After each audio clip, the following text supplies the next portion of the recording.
New England Patriots have won the toss, and they will receive the kick coming from Jason Elam.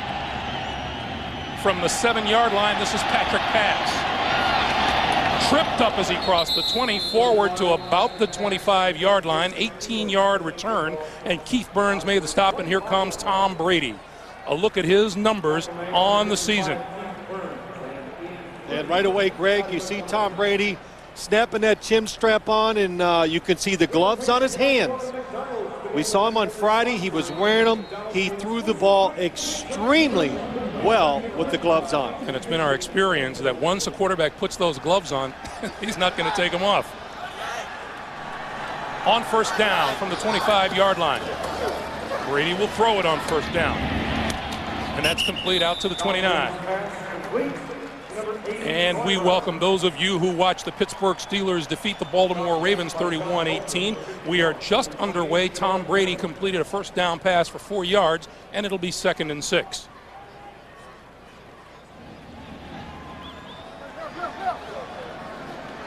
The Patriots come in off of a dramatic overtime victory a week ago against Kansas City. On 2nd and 6. Antoine Smith. And Smith a yard or two just across the 30.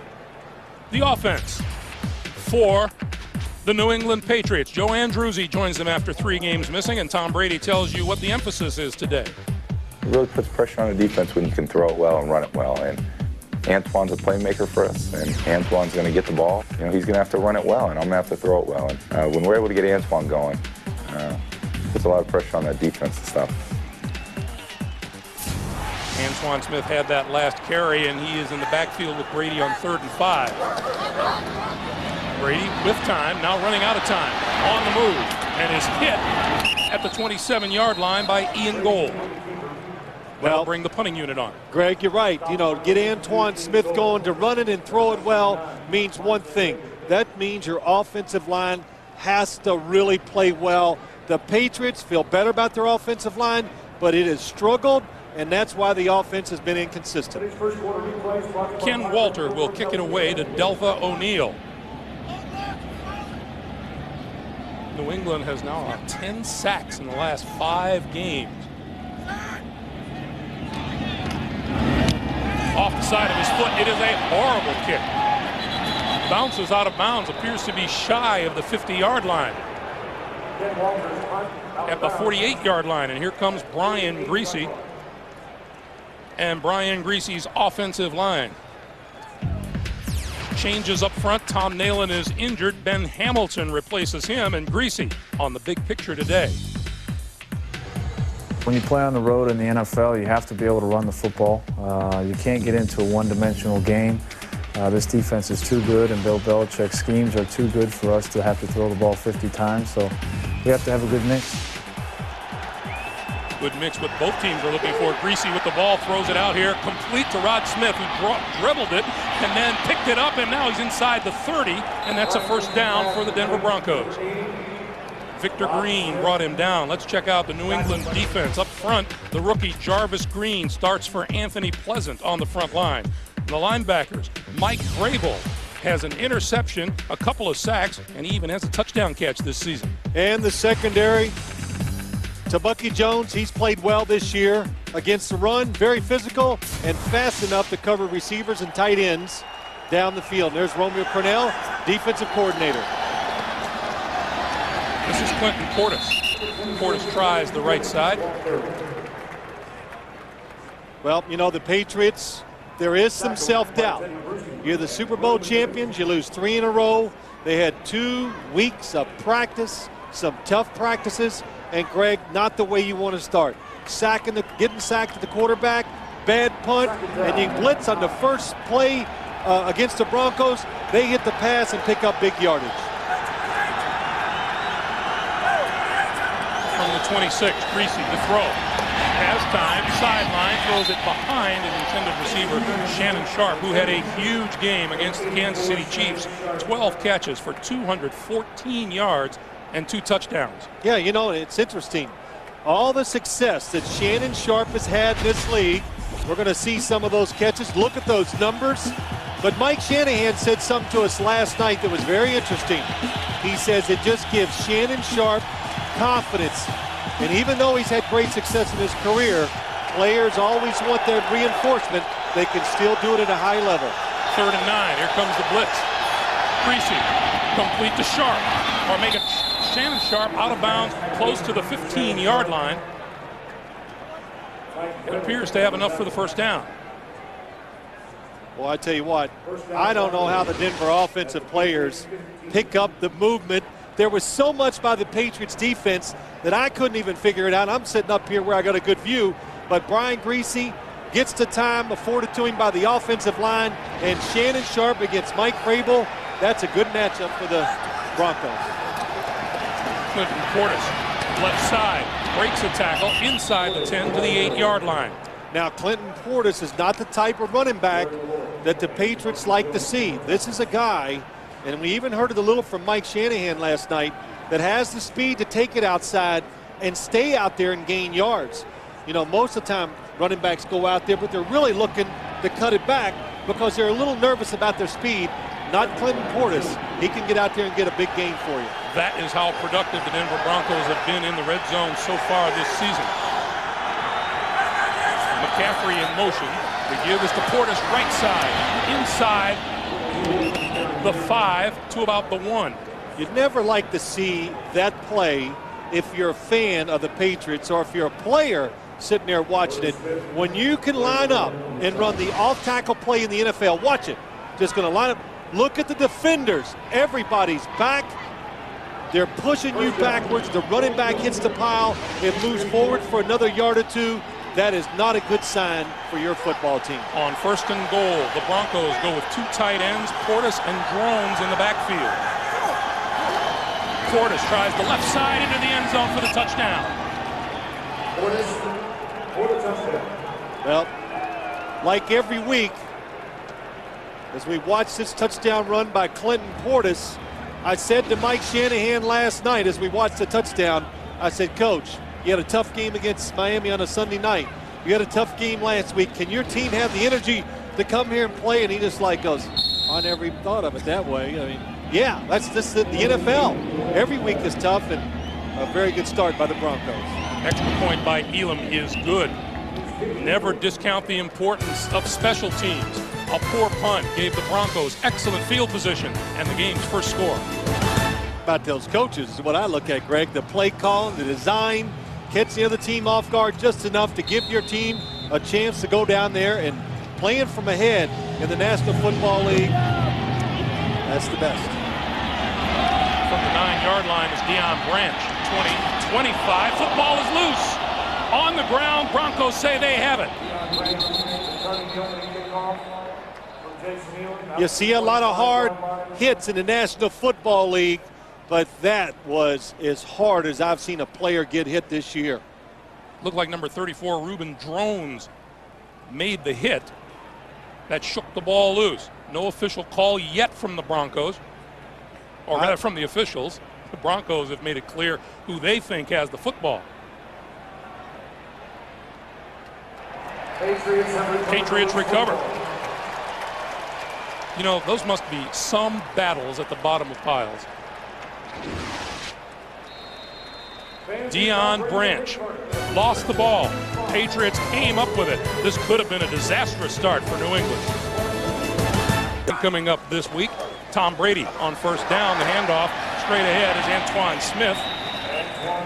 And Smith is dragged down. Now let's check out the Denver defense. Defensive front is led by Trevor Price, who's registered 6 sacks so far this season. The middle linebacker, Al Wilson, playing with a dislocated middle finger, suffered last week against Kansas City. Yeah, and you look at the Denver secondary, Kanoy Kennedy, he is back, number 28, a very good, strong safety. And Deltha O'Neal, he's the guy that makes the interceptions for that secondary. On 2nd and 5, Brady going to give it to Troy Brown on the end around, and Brown can't get around this end. Run out of bounds by Denard Walker. Well, it's hard to do a lot on offense when you look at the Patriots to really fool the Denver Broncos defense, because we heard it from the Patriot coaches. We watched film, Greg, you study it. They do not do a lot. They're going to stand there. They're going to drop back in their places, and they're going to watch the offense, and they're going to react to what you do. Charlie Weiss, offensive coordinator, has his play in on 3rd and 10. And Brady will operate out of the shotgun. Edwards and Antoine Smith in the backfield with him.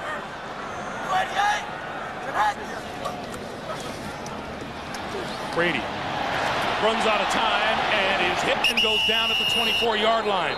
Bertrand Berry, number 92, his 3rd sack of the season. Well, everybody's a little unsatisfied. Only 3 rushers by the Denver Broncos. They do this a lot, but just watch the receivers when they go down the field. You play quarterback and tell me where you're going to throw this football. There is not even close to somebody being open. Tom Brady throwing interceptions did the smart thing by taking the sack. Ken Walter got off a horrible punt last time. This one's not very far, but it is high. Fair catch called for. He is bumped into. Penalty markers fly.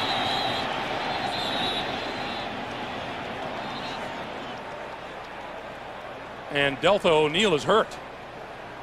He is rolling at the 37-yard line.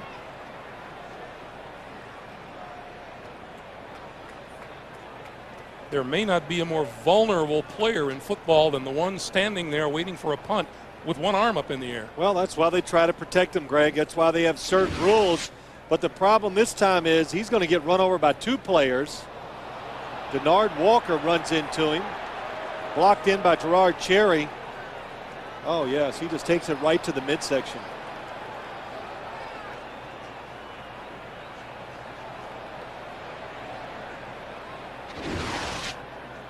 So while we wait for the penalty, it also appeared the ball bounced off of Deltha O'Neal's foot. There is no interference with the opportunity because the player was actively blocking and blocking to his own player. Ball is recovered by Denver. First down. Timeout. The Denver recovery is important. The Broncos with the football. 8:25 to play in the first quarter. We'll be back. The offense with the ball. Their own 41-yard line. Greasy still has the ball. Rolls this way. All kinds of time. Throws deep. Rod Smith intercepted. Ty Law. Law still on the ground, on his feet across the 25 to the 28-yard line. And now he's going to be ruled down back at the 14. Well, of course, it's very loud here, Greg, so I couldn't hear the whistle saying he was ruled down. But what a play by Ty Law. A nice play-action fake by the defense gives Brian Greasy a lot of time. Watch it, Rod Smith, the stop and go. Oh, the little hand in front. I thought he got away with something there. But going and playing the football in the air, that's what separates defensive backs in this league. Ty Law, excellent job.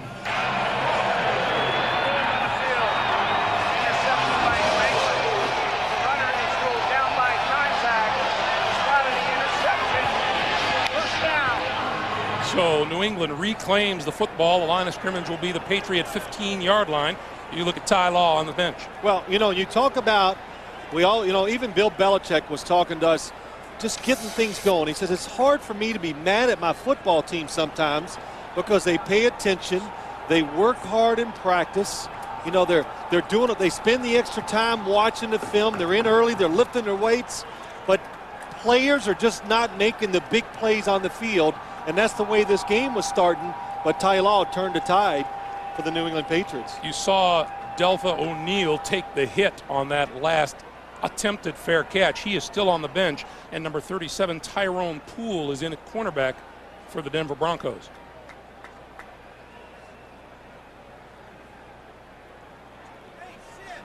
There's Tyrone Poole, 7th-year cornerback out of Fort Valley State. And I know what Brian Greasy's thinking on the sideline. His first interception in his last 68 pass attempts. As a quarterback in the National Football League, when you throw it deep down the field in one-on-one situations, the last thing you expect to happen is to have it intercepted. But Ty Law just fought Rod Smith for the football, got in position, used his body, and made a tremendous catch. So something positive for Bill Belichick and the New England Patriots. First down from the 15-yard line. Brady to throw. Over the middle. Crossing pattern. Troy Brown. Brown out to the 30-yard line and a first down. 15-yard pickup on the play. Well, the Patriots, what they do finally, get some receivers up the field, and when you do that, it creates a hole underneath, and Troy Brown comes underneath, makes a nice catch, and gets those extra yards, which is what you want with short passes. Brady play fake. This one complete to Christian Fourier, the tight end. The ball is on the ground and picked off by the Denver Broncos. And now it is ruled that he was down. Already down.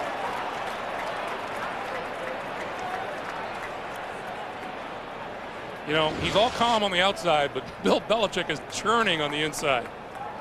Well, I think the whistle did blow this play dead too, Greg. Let's watch Fourier as he comes across. The linebackers, boy, nice hit. That right knee looks like it goes down. And Ian Gold, what a hit on the tight end. 2nd and 1. Give us to Smith. And Smith down at the 39-yard line. Reggie Hayward with the stop. And let's go check in with Jim Nance in New York. Jim. All right, Greg, the final play of the game at New Orleans. Jay Feely, 47-yard attempt for the win for the Falcons, and he drills it. Atlanta over the Saints. Only the second loss of the season for New Orleans. Atlanta wins. Vic beats his cousin, 37-35. Back to Greg and Phil. All right, Jim, thank you. 3rd and 1 on no gain on the previous play, and on the sneak, Brady appears to have it. Yeah, it's close. Didn't say it wasn't close. Said Yeah, he that's appeared right. to have it. I just like disagreeing with you, honey.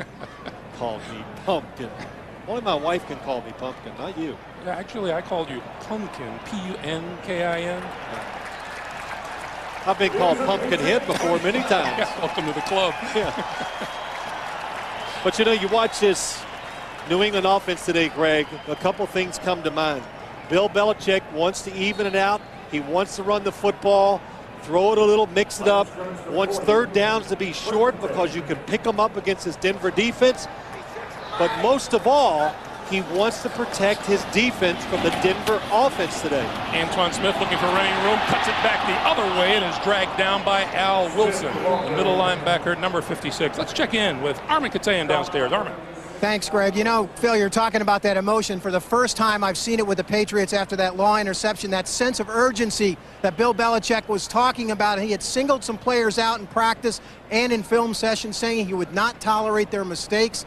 There were some fights in practice at one point, 20 guys going at it. I'm starting to see that emotion, Greg. Back to you. All right, Armin, thank you.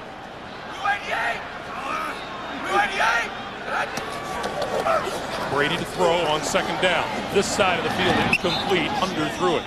Going back to Bill Belichick for a moment, what was it that he said on Friday, or Lawyer Malloy said on Friday about his coach? No more smiles from Bill.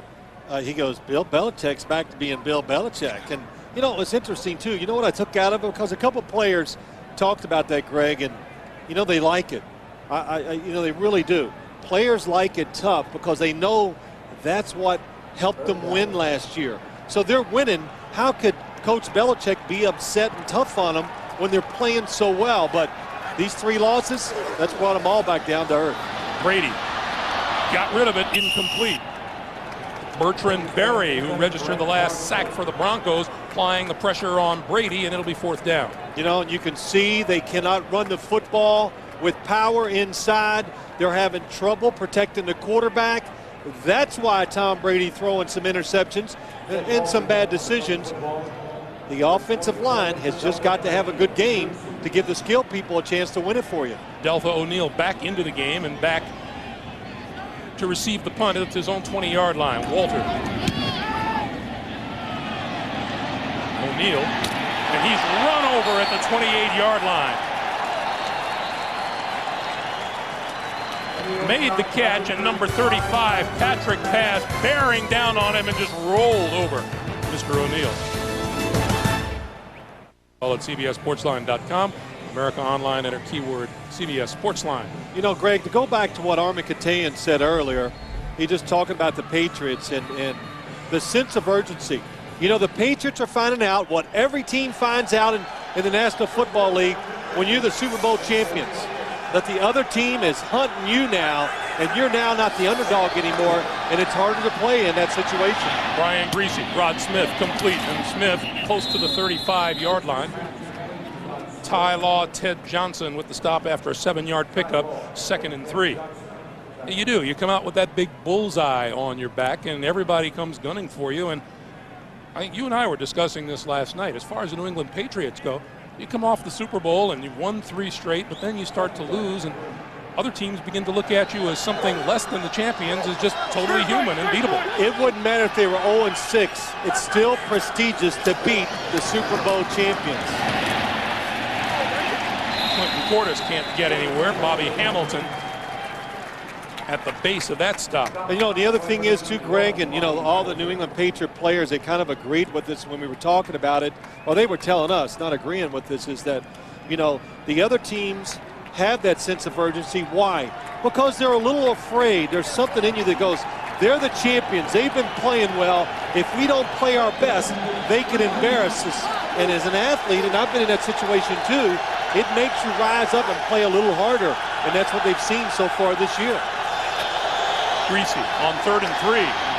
Throws, and that's complete. Oh, what a fine job by Rod Smith working one-on-one against Ty Law. That's a 7-yard gain and a 1st down.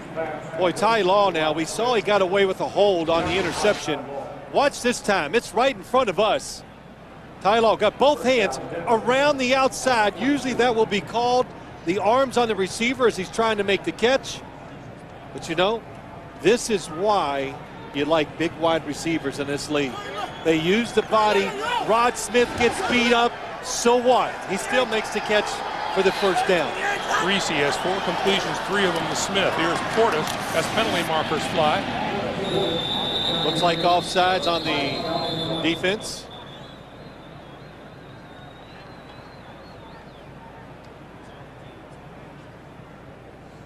Tom White says offside on the defense. Uh-oh. Let's see if his microphone's fixed.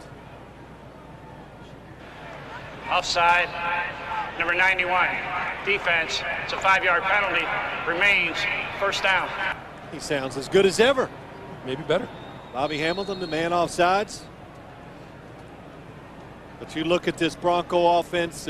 Greg, you talked about it. They scored on the opening drive. They're famous for it. They script those first 15 plays. You hear all the talk about Mike Shanahan. He has Gary Kubiak helping him. They do a lot of stuff. It's well designed and aggressive play calling. Portis, right side, across midfield into the 45-yard line of the New England Patriots. There's Gary Kubiak, offensive coordinator and quarterback coach for the Broncos. Yeah, you know, it's tough enough to defend or coach against one guy sometimes. But look at those two together. I've watched a lot of games on TV when the Broncos are playing, and they work hard on the sideline thinking and calling plays. They have a tremendous script to call plays from, so no matter what you do on defense, they got an offense they're going to try to run against that defense. Greasy on 1st down, the pitch to Portis, left side, running room. Inside the 40 and out of bounds of a 1st down marker, the 35-yard line. Come to me. You know, just a simple play. Again, take advantage of a defense pursuing too fast, so they fake it inside and they pitch it out. But watch Clinton Portis when he gets to the outside. Watch this little fake inside. Oh, let me just go right around Ty Law and pick up 6 extra yards. Boy, he looks faster than he looks when I watch him on TV or on film. And again, Mike Shanahan, we said it earlier, he said this is what Clinton Portis has. Speed to go outside and stay out there and gain those yards. Mike Anderson now and Ruben Drones in the backfield, and on the end around, here comes Ashley Lilly. Ashley Lilly out of bounds shy of the 30-yard line. Roman Pfeiffer over there to knock him out of bounds. Boy, did Mike Shanahan have words of praise for this rookie out of Hawaii last night. Yep, and it's like we notice a lot of times, Greg, with young wide receivers, as the year goes along, all of a sudden you see him more and more. And when you watch Bronco games, you see 85 out there. Yeah, he likes him. He's tall. He's really fast, tough, goes up in the air to make the tough catches. Smart, can play or knows all the plays for all 3 wide receiver positions. That's awfully good for a rookie. Mike Anderson inside the 30 to about the 28-yard line. Clock continues to move. 50 seconds to play here in the first quarter. Well, you know what the Patriots are doing? They're trying to time up the snap count of Brian Griese, and they're sending Lawyer Malloy to Bucky Jones, running up to the line of scrimmage right before the ball is snapped to help their run defense. Now Belichick and the Patriots looking at a 3rd and 4.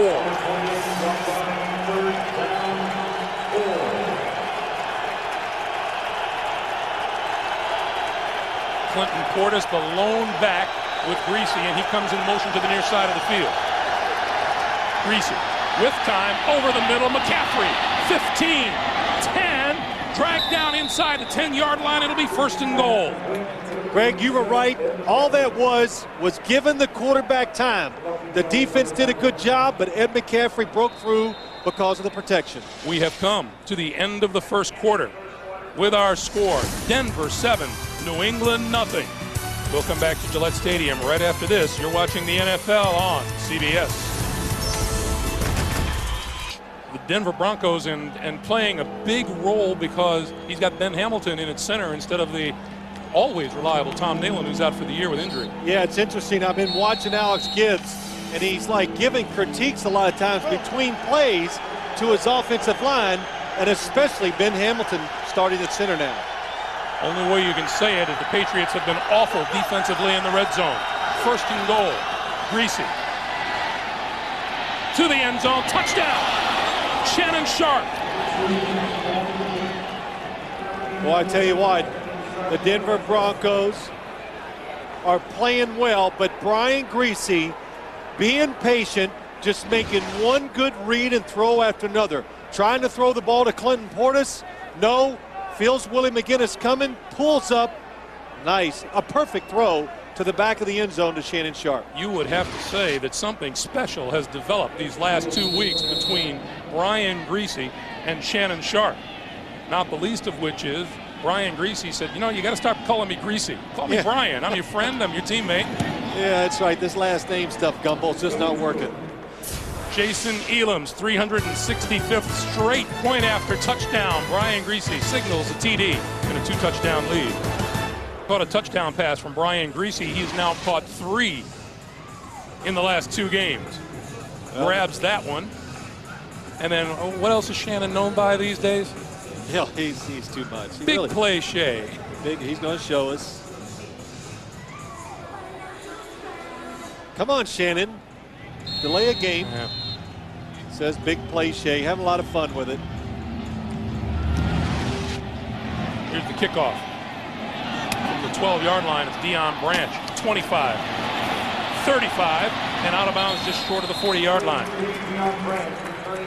While we have a moment, see why CBS Monday's America's Best Night of Television, starting with The King of Queens, followed by Yes, Dear, Everybody Loves Raymond, and the new hit comedy Still Standing. And then don't miss TV's #1 new drama CSI Miami, plus The Late Show with David Letterman, Monday here on CBS, America's Most Watched Network.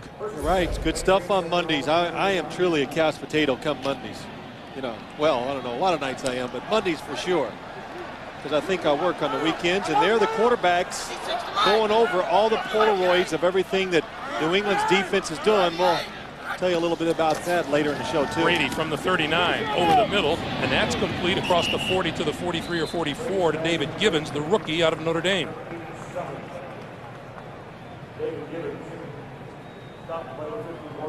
So as you look at Brian Griese's accomplishment.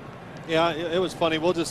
He was talking about the pictures last night, and he says, you know, sometimes it's just a lot of second guessing going on with those pictures. So, well, because sometimes the pictures don't show you everything. That's right. 2nd and 5. Brady with everybody spread across the field. Pulls it down.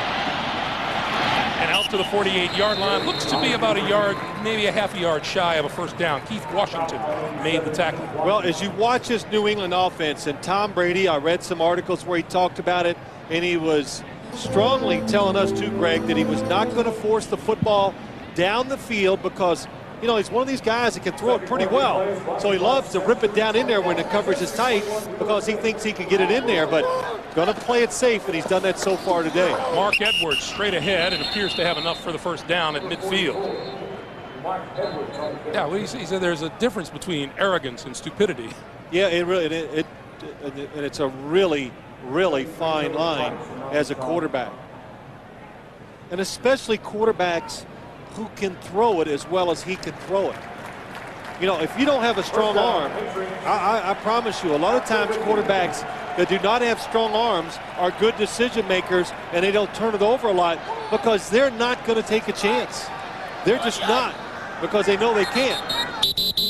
And we get a whistle here before the snap of the ball.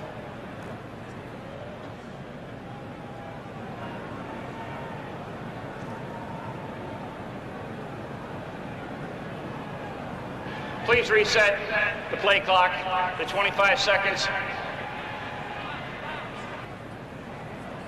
And that has been done. You know, the other thing too, Greg, as we talk about this New England team and the offense, I have yet to see the offensive line, who they've worked hard on or with the last 2 weeks. They have not pushed the Denver defensive line back yet. Antoine Smith tries the left side, makes it to about the 46-yard line. A gain of 4, and it'll be 2nd and 6. You know, we talked about how things have changed for these New England Patriots. Would you, as a player or a coach, worry about a team still thinking about that Super Bowl victory? Not now. That's over, and it's not even talked about hardly anymore either. So, no, you worry about the fact that you've lost 3, and you got to find it again. Quick slant, incomplete, intended for David Patton, and Tyrone Poole was right there, number 37.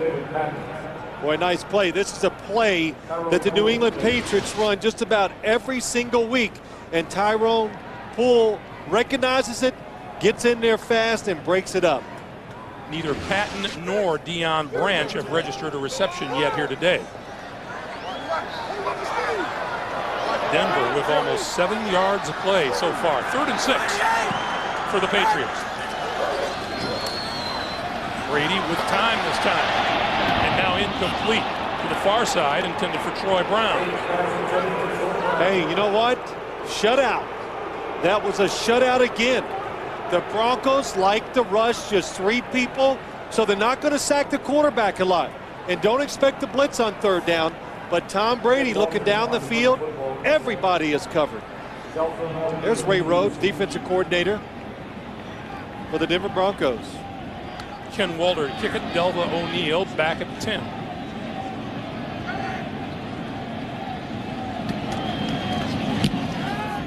Nice kick this time by Walter. They'll let it bounce at the 10 to the 1. And it is going to be a touchback. Gerard Cherry, I think where he made his mistake, he jumped in the air, but when he jumped, he was already in the end zone. Number 30, there he is. He's in the end zone. Oh, Gerard, that doesn't count, yeah?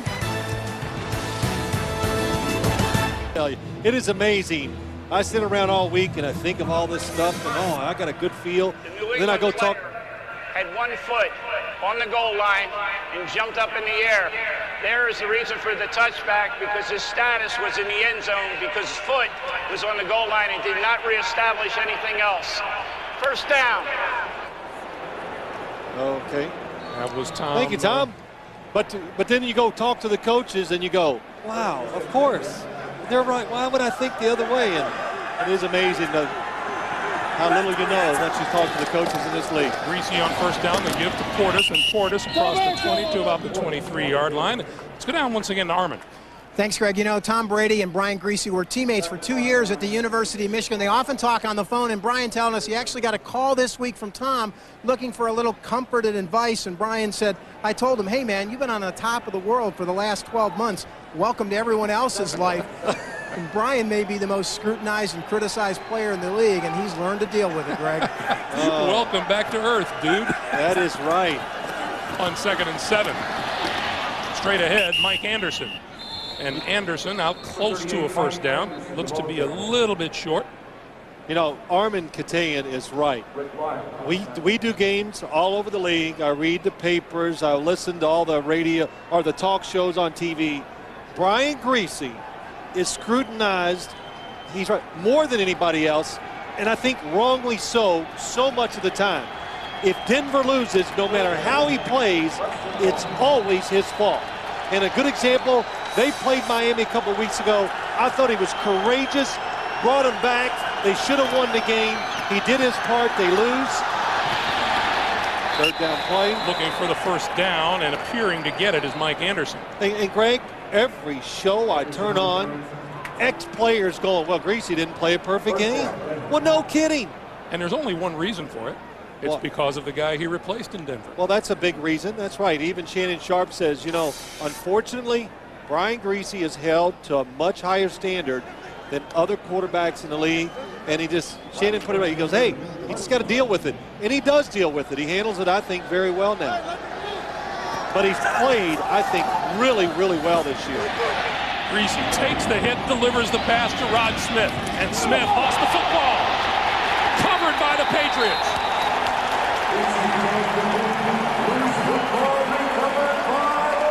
Ty Law on the ball.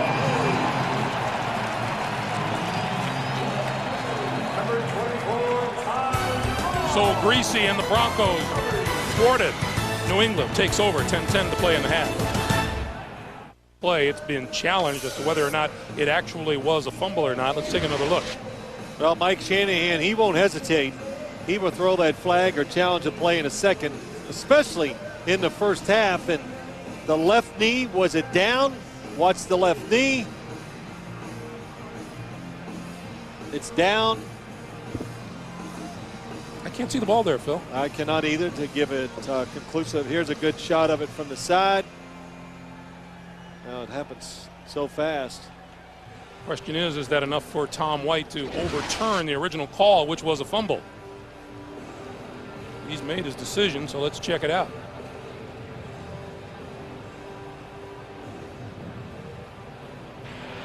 After reviewing the play, the ruling on the field stands. As the runner is going to the ground, the ball is coming out the front side, and his knee is not yet on the ground. It's a fumble and not down by contact. First down. So the Patriots take over at the Denver 42. Yeah, let's give you one more look. Boy, good job. You can see the pulling away of the hand. Makes Rod Smith fumble it as Mike Vrabel comes from behind. It makes the hit, and Ty Law, good play by him. Another good play by him. He picked off Brian Griese earlier in the game. It cost Denver a timeout. They're now down to 2. You know, Ty Law is a player that, you know, of course I like a lot, but he's not afraid to make big plays. He's not afraid to give them up either. He doesn't play scared. He plays aggressive, tries to go out there and win that way, and it's worked out very well for him in his career. Brady over the middle. Fourier pulls it in inside the 40 at the 37-yard line. I bet you're wondering what's going on with Houston and Jacksonville. Here's Jim Nantz in New York. Jim. All right, thank you, Greg. We finally have someone on the board. It's Jacksonville. It's Brunell to Jimmy Smith, a 25-yard hookup as Brunell comes out of the pocket and finds his favorite target. 7-0 Jags. Back to Greg and Phil. All right, Jim, thank you. 2nd and 5 here in Foxborough. Fourier in motion. This is Antoine Smith. Smith left side, running room inside the 30 for a first down. Boy, now that looked good by the Patriots offense. That time, Damian Woody, Mike Compton, and Matt Light all had good blocks on the left side to let Antoine Smith go up in there and read it, take his time, and then get down the field. A late shift by the Broncos defensive line. Look at the blocking, and Fourier, a good block at the tight end position too. This is Edwards, and Edwards inside the 25 still pulls his way forward to about the 23-yard line.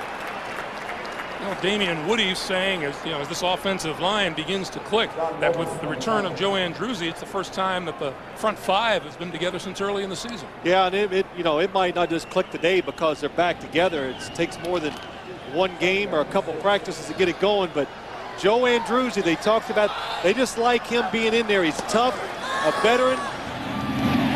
This is Edwards to the 15 and another first down. And now you get the balance of the offense. When you run a few tough runs, all of a sudden the fullback is wide open out in the flat, and you get the defense guessing. Because before, the defense was just playing pass, and they're hitting Tom Brady every time he drops back. New England pays its first visit to the red zone, and we get a timeout on the field.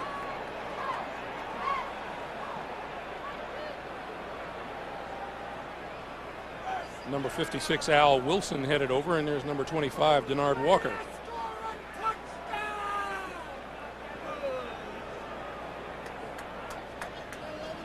And maybe Denard Walker feeling the effects of the previous play. Yeah, I think that's what it is. Tom White saw it, and they're going to make him come off for a play. Let's check out the previous play. Yep, you can see he leads. His head hits the thigh of Mark Edwards. They know you're not good when you go back to the huddle and say Happy New Year. 1st and 10 from the 15. Antoine Smith reverses field to the 10. Inside the 5-yard line, it'll be 1st and goal, Patriots. Kenoy Kennedy wrestled him down and saved the touchdown after an 11-yard pickup. Well, they might have found a side they want to run to. Good blocking up front again.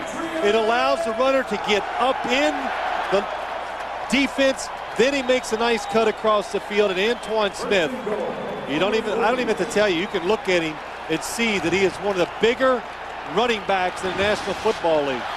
1st and goal from the 3. Smith, touchdown.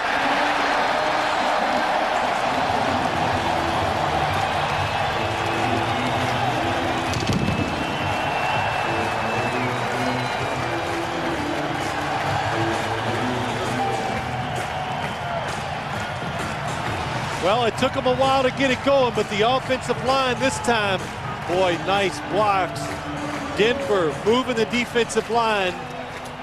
The New England offensive line just pushes them along, and another good cut by Antoine Smith. Adam Vinatieri, 15 out of 15 on extra points. Gets the 16th up and through. The Patriots get on the board on Antoine Smith's 2nd touchdown of the season. Down, and they are surrounding Antoine Smith, who appeared to twist a knee as he went into the end zone. And you see him flexing it and trying to walk it off.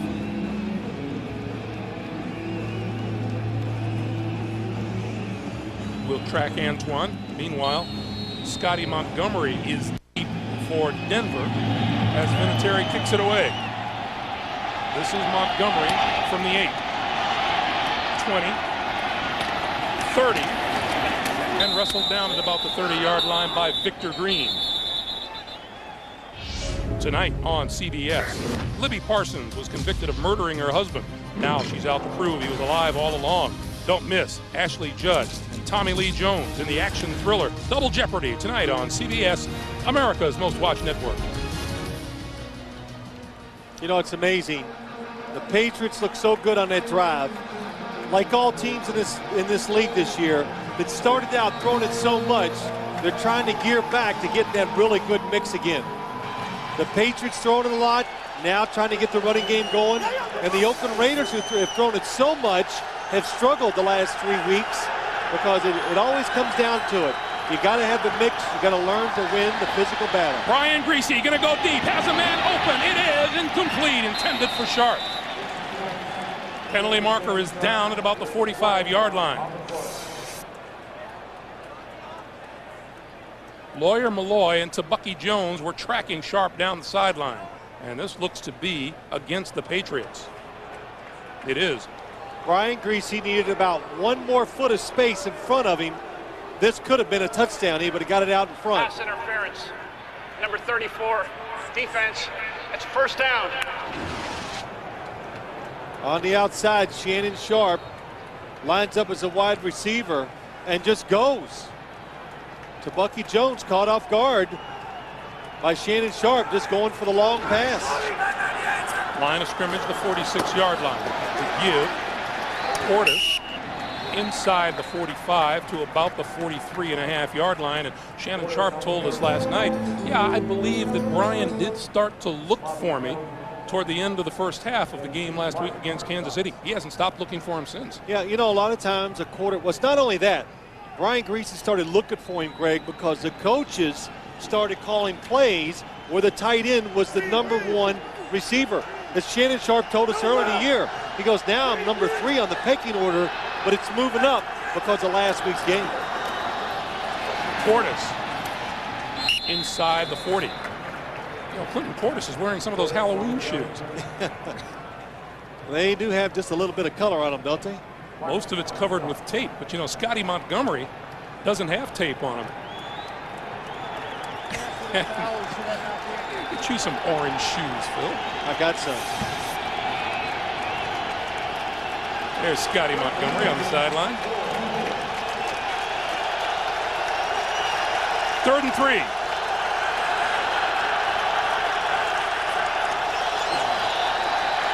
Griese lobs it out here. McCaffrey made the catch at the 25.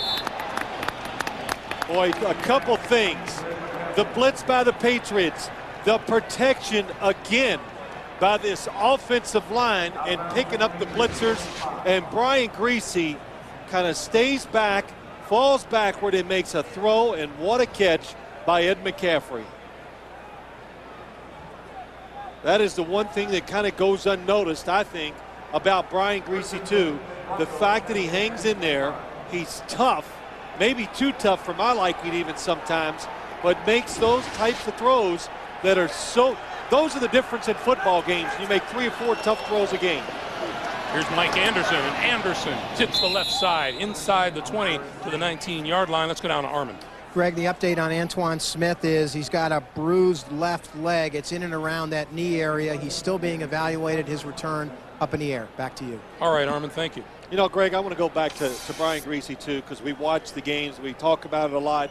But Brian Griese, we talked about the press, that it's very demanding on him, all that. But I'll tell you what else. The coaches are really demanding on him. And he gets double whammies. He gets the head coach, Shanahan, and the quarterback coach and offensive coordinator, Gary Kubiak. End around, number 83 is Scotty Montgomery, and Montgomery not much on the play, if anything. You know, talking to Brian Griese, I remember you asked him something, and you said, well, what does Mike have to say? And he said, I don't talk to Mike. Gary Kubiak is the guy I really talk to a lot. There's Gary on the left. That's right. Gary Kubiak is the filter. So if Brian's unhappy, he goes to him, and he relays it to Mike. And even Mike Shanahan says, I don't talk to Brian either. So that's the way it is. Sometimes the relationship between a quarterback and coach, it's going to be tough. I just discovered something. We need a filter between you and me. We'll be back. Denver been productive on 3rd down, and that hasn't been their strong point the first part of the season. They look at a 3rd and 4. They need the 15-yard line for a first down. Griese from the shotgun. Here comes the blitz. Throwing outside, McCaffrey for a 1st and goal. What a pass. The ball had to be 3/4 of the way to Ed McCaffrey before he even turned his head. You know, we kind of talked about it earlier. First off, both safeties coming up the middle on a blitz. Brian Griese knows he has to get rid of the football. Terrell Buckley on the coverage, but you just got to make plays, and that's all this is. McCaffrey, 2 big ones. Brian Griese, 5 big plays so far today for him, especially 3rd down completions. On 1st and goal, Clinton Portis, right side. To about the 4. Willie McGinnis with the stop. It'll be 2nd and goal. And I'm in the booth. I'm pointing to you to the sideline. Alex Gibbs is on the field. It's like, it's pretty funny. And well, there he is, because he's giving a clinic between every play, and it's, you know, he's giving the clinic to Ben Hamilton, who's the regular starting left guard, but has moved over to center due to the season-ending injury to Tom Nalen. Yeah, Alex Gibbs is one of these offensive line coaches. He's going to retire. He's been retiring for like 10 years. Can't give it up because he's too good and he likes it too much. Portis up the middle to the goal line, touchdown. Well, just a tremendous mix of plays for this Denver offense. Picking up blitzes, throwing when you're not expecting it, and then just running the football, catching you off guard and overpowering you. Oh, number 34, Ruben drones clearing the way ahead of Portis for the touchdown. And Portis, for not a big running back, but what I like about him, he will run it up in there hard. Jason Elam. Mr. Automatic on the extra point. Once again, a 2-touchdown lead for the Denver Broncos. Tom Brady. Rolling, lofts it, and threw it away. Well, I know the Patriots, that's the first time today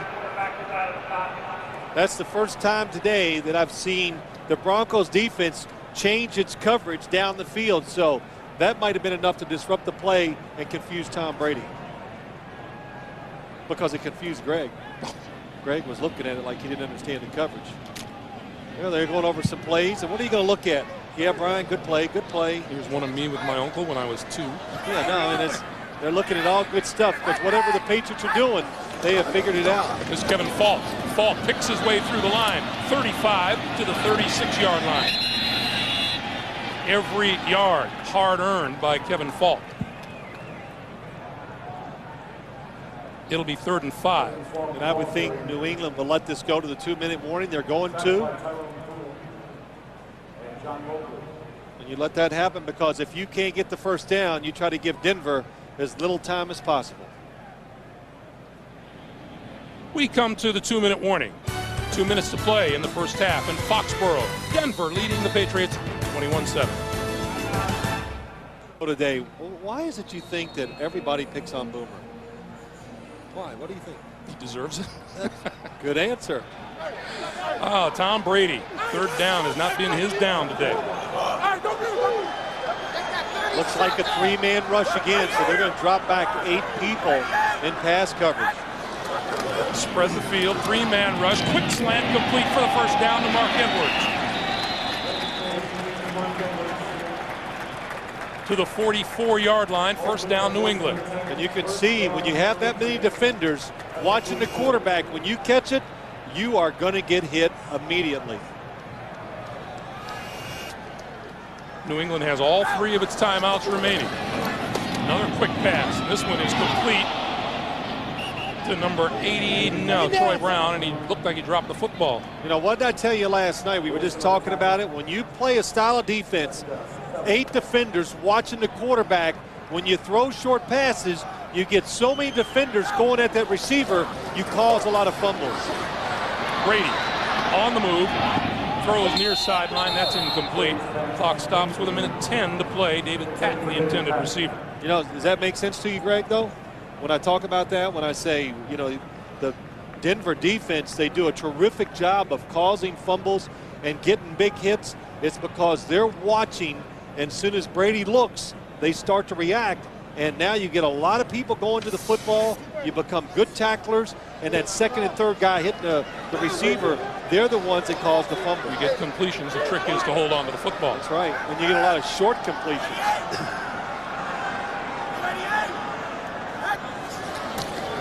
On 3rd and 6.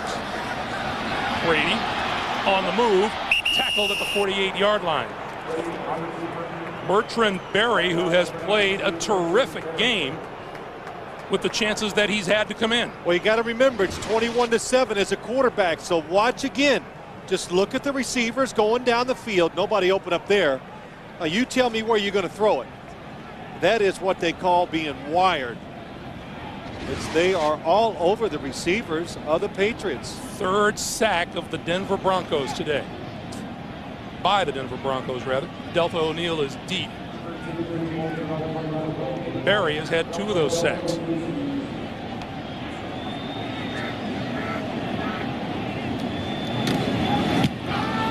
Walter gets a high floater away. O'Neal, fair catch called for, lets it bounce behind him.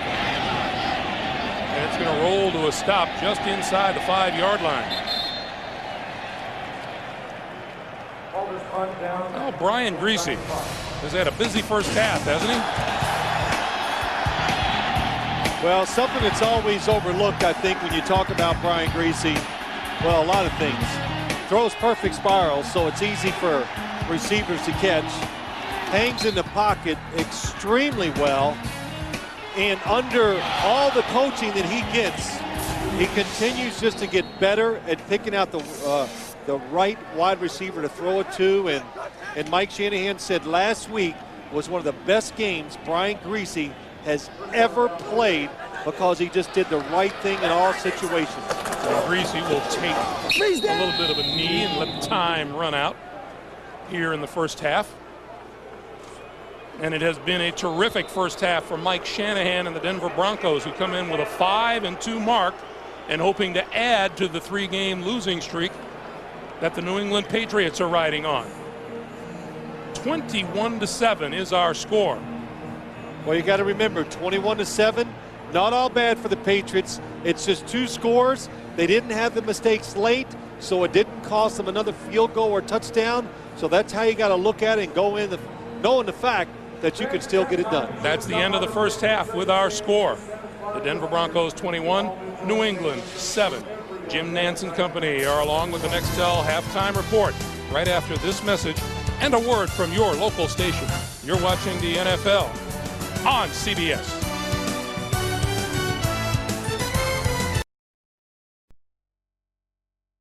New England leads that 2-0, and it's probably good they do, because if they didn't, this might be 28-0. This is Scotty Montgomery. He in his shoes from the 2. 15, 20, 30, and dragged out of bounds short of the 35-yard line by Tebucky Jones. And let's go down to Armin Katayan. Armin. Thanks, Greg. Phil, you're thinking right along with Mike Shanahan, who told me he's very happy with the way they've been able to bottle up Tom Brady. 3, 4, 5, and 6-man rushes, he said, really mixing it up. As for Bill Belichick, he said 2 words really to me. He goes, third down. He said, we're just not doing anything on third down. He said they will not really try to go down the field much with Brady. They'll try to control the football here in the second half. Back to you, Greg. Armin, thank you. First down from the 34-yard line. Clinton Portis and Mike Anderson in the backfield. This is Portis. Oh, can he scoot across the 40 to the 42-yard line? Yeah, that's a good word. He scoots, he darts, he's quick, he's fast, and that's what it looks like. And you know, to go back to what we talked about right off the start of the game, Greg, we've done the Patriots a couple of times. They've always talked about, we're going to play, be aggressive, score points, and do our thing. But you heard it again. Armin just said it. They're going to try to protect the football and keep this Denver offense off the field if they can. Griese and the Broncos with a double tight end. Griese play fakes and throws, and wide open is McCaffrey. McCaffrey to the 41-yard line of the New England Patriots and a first down. Now, you know, when you talk about quarterbacks in the National Football League, when you see a quarterback really playing well, it's because, of course, he gets protection, but really what it is, the biggest thing, I think, play calling. It's second and about 3 yards. Everybody thinks it's a run. This is why Denver is so good on first and second downs. They go against logic. Mike Shanahan, Gary Kubiak call the pass. Ed McCaffrey is wide open. Ed McCaffrey, 4 catches, 67 yards today. This is Anderson, and Anderson inside the 40 to 38. You were asking Mike Shanahan last night about Ed McCaffrey coming off of that horrible broken leg of a year ago, and Mike Shanahan said, yeah, he looks fine to me. He's back. He is very happy with what Ed McCaffrey's doing, as you see Brian Griese's stats. And back full strength. You got Ed McCaffrey on one side, Rod Smith on the other. Griese at quarterback. Clinton Portis running the football. You got a pretty good offense. Shannon Sharp all full of himself. Yeah, that's right. Shannon Sharp is back. I'm sorry I left him out. Dan Neal's trying to get his shoe back on, and Brian Griese has got to call a timeout. And even here early in the third quarter, he's going to let the play clock run all the way down before he calls the timeout. So the Broncos burn a timeout early here in the first half. Timeout on the field, 21-7 Denver. We'll be right back.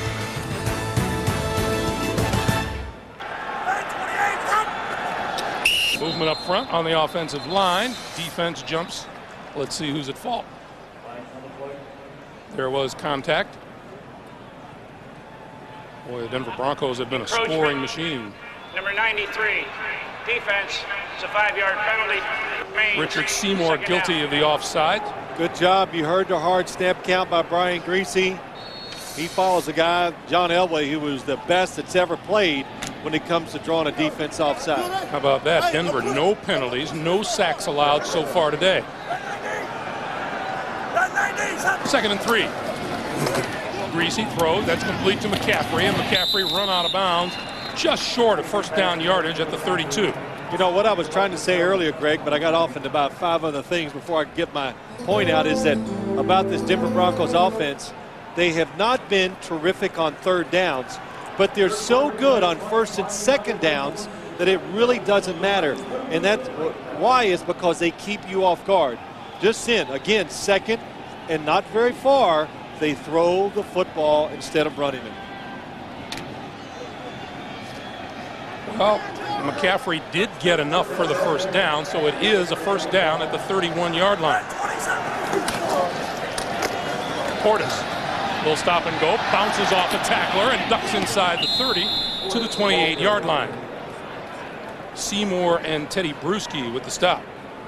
Pickup of 3, and it'll be 2nd and 7. Well, Bill Belichick walking up and down. You know, Brian Greasy has fared pretty darn well against the defense, which he admitted to us last night. He said Belichick is always going to have something different, always. Well, yeah, but so far the Broncos, whatever time they see, well, let's hear what Tom White has to say. Every time, Greg, they're seeing those different defenses, the blitzes and movement, they've handled it very well.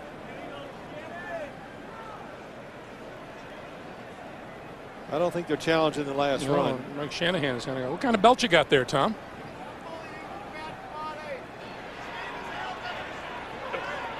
The buzzer went off by accident. There is no challenge on this play. Tom White actually came over and said, "What the heck are you challenging?"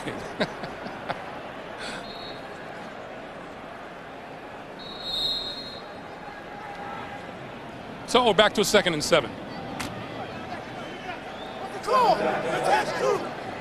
Clinton Portis and Reuben Drones are now in the backfield behind Greasy. A different look. 2 tight ends, 2 backs, and 1 wide receiver.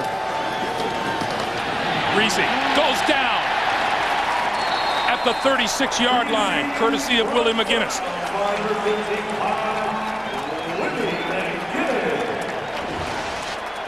Well, a couple things. This time, the Patriots cover the receivers down the field. Willie McGinnis not blocked on the outside.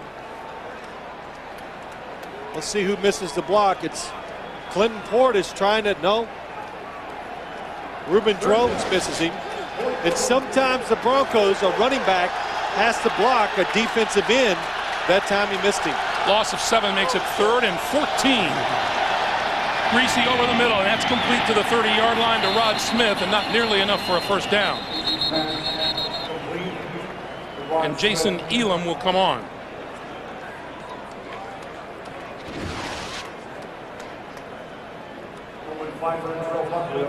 Greasy finds a wide open Rod Smith, but he's open because he's well short of first down yardage. Now, Jason Elam has hit 29 consecutive field goals of 42 yards or less. This one's from 48 yards out. To the right.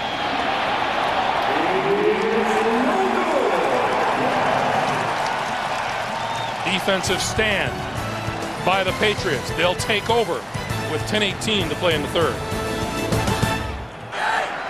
New England has been wonderful on their first possessions of the 2nd half. Meanwhile, Antoine Smith back in the lineup. Gets the handoff, ducks inside the 40, or outside the 40 to the 41-yard line. Lionel Dalton makes the stop. Big Lionel, Jelly Roll. Jelly Roll. There he is. That's Jelly. We talked to Jelly last night, and he's like my new hero. First, wonderful guy, a lot of fun to talk to, but I said, well, how much you weigh? 315. What are you going to do? Get room service, double cheeseburger, slab of ribs, chocolate cake with ice cream. Brady. Everybody covered downfield. He goes short to Smith, to midfield. Just into Denver territory and a first down. And a penalty marker, late flag, coming out of the secondary.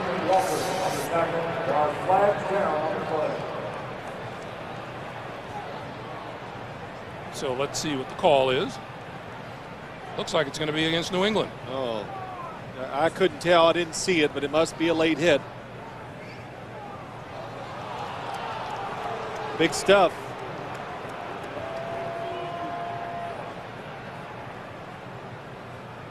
Well, we got the preliminary call, and now we get another conference.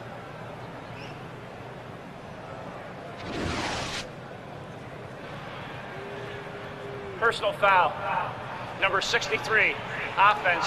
After the play was over, the penalty being forced in the dead ball spot. It'll be a first down and 10. He hit the player with his helmet on when he was on the ground.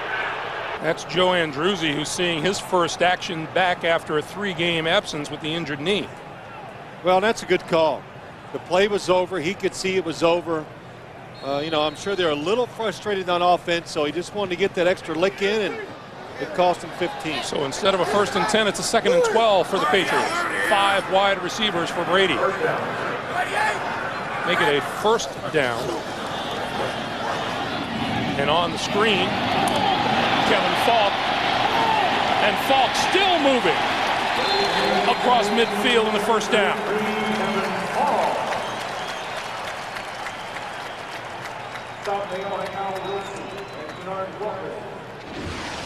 Well, again, conservative play call by the Patriots, but just good hard running by Kevin Falk makes this happen. Almost misses it, breaks the tackle. Boy, Mike Compton down the field again. He was downfield on the run the last play, down the field on that screen play and making blocks, and just good hustle by number 77. Now from the shotgun, Brady. Spins, throws, Edwards. Edwards shakes one tackler, shakes a second. Penalty marker is down as Edwards fights his way to the 46.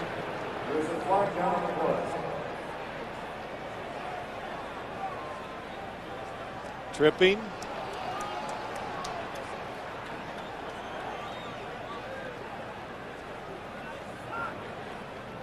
You know, Phil, you and I were talking about it during the last timeout, that this is an offense that is not operating at peak efficiency, the New England Patriots, yet they always look, and have since the beginning of the game, to be on the verge. Tripping, number 77, offense. That's a 10-yard penalty. Remains 1st down. Penalties on Mike Compton.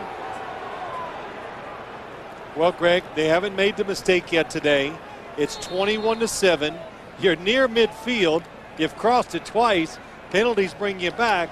So, as bad as it seems for fans of the Patriots, you're still right there. You drive down, you score. This thing then becomes a really tight, emotional game. On 1st and 19, Brady gonna go deep. Popped up into the air, intercepted by Delta O'Neal. Penalty marker is down. O'Neal to the 30 and is brought down. Troy Brown is very confident that this call is going to go against the Denver Broncos. Well, what happened is they went up to catch the ball. You could see the Bronco defenders were on top of him and stopped him from going up.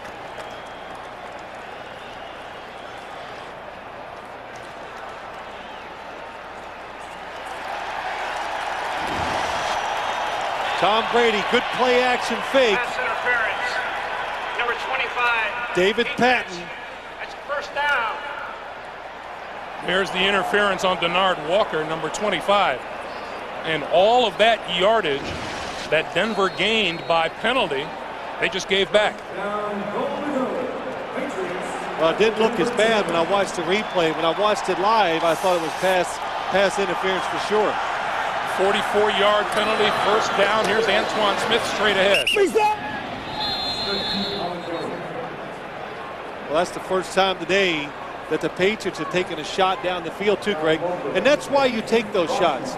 You throw it down there, you either make the catch, you hope if it's nothing bad, it goes incomplete, but also pass interference. When the football is in the air, Tom Brady threw that football extremely high. Defensive backs, they get nervous, they start to panic, and they create pass interference a lot of times because of that. On 2nd and goal, play fake to Smith. Brady throws to the end zone, in and out of the hands of David Patton. Pretty good throw by Brady. Yeah, it looked to be a perfect throw by Tom Brady, and it went right through the hands of David Patton. Again, good protection. I like the sellout on the play actions. It gives Brady extra time. Still pressure in his face. Yes, and it was a good throw. Neither David Patton nor Deion Branch has registered a catch in this game today for New England. 3rd and goal.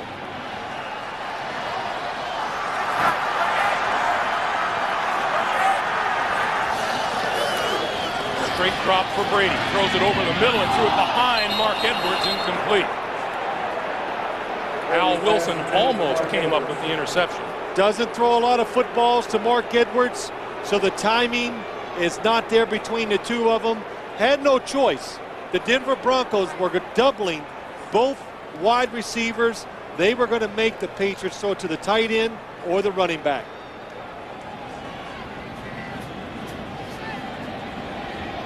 Adam Vinatieri will attempt a 26-yard field goal out of the hold of Ken Walter. And it's good. His kick is good. 7:26 to play in the 3rd quarter. The drive ends up in 3 for the Patriots. It's 21-10. To the fullback, Mark Edwards, but here's the reason why it's offline. Oh, Mark Edwards does a little move. Tom Brady not expecting it, and they're lucky it doesn't result in an interception. Instead, the Patriots take the field goal. They trail 21-10. Vinatieri to kick it away. Scotty Montgomery, the deep man. And Montgomery from the 10. 25. Across the 30.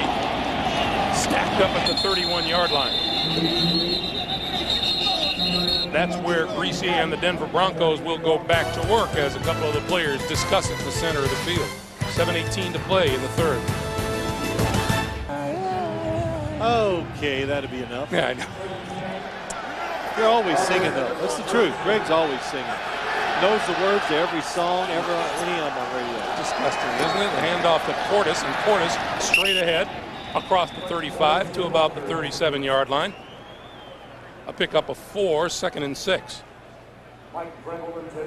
Clinton Portis, the rookie out of Miami, 2nd-round draft choice, and of the rookie running backs in the NFL this season, he is tops by far. Well, he just picked a really good team to come to for a running back. I'm going to tell you. You know, Denver Broncos, they can churn them out, and this guy has a chance to be something special. 15 carries for 63 yards on the day. Portis to the 37. You know, it really is. Well, we talk about it. You have discussions. You listen to people talk about what's important in the National Football League. It is coaching. And, yes, talent really helps. But Clinton Portis, a good example. Terrell Davis comes. He's terrific. Then it's Mike Anderson, Olandis Gary, now Clinton Portis. All having tremendous success because of the coaching and the talent in front of these runners. Fans looking for a defensive stand here on 3rd and 5. Greasy flips to Rod Smith. Smith run out of bounds short of the 1st down. That was a slow developing play at best in the backfield. Well, that's it, Greg. You said it right. Just so slow getting the whole thing. By the time they get Rod Smith with the football, he's about 5 to 6 yards behind the line of scrimmage. Good reaction by the Patriots defense. Victor Green wrestling him out of bounds, and deep to receive the kick is Deion Branch, and Tom Ruin. He's been a spectator up until now. This is his first punt of the day.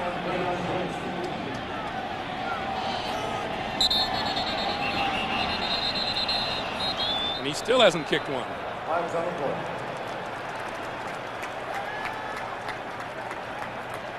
False start.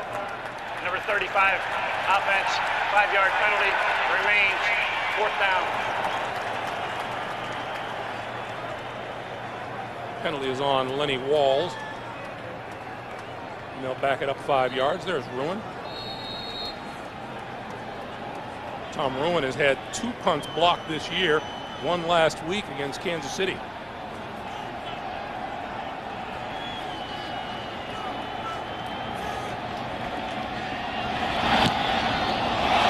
kick. Bounces at midfield. Rolls inside the 45 to about the 41-yard line. 22-yard punt. Tom Rowan waited all day to do that. To the Green Bay Packers. And New England now first down at their own 42-yard line. The give is to Antoine Smith. Left side, running room, midfield. Close to the 45-yard line of the Denver Broncos and a first down. Again, the left side of this offensive line and the action that time by Tom Brady, it looked like it was going to be a run to the right, and that delayed the defense just enough. Joe Andruzzi pulling around. Fourier comes around, doesn't get a block, but in good hard running, picks up the first down. Al Wilson made the tackle. He's playing with a dislocated middle finger on his right hand. First and 10. Movement up front.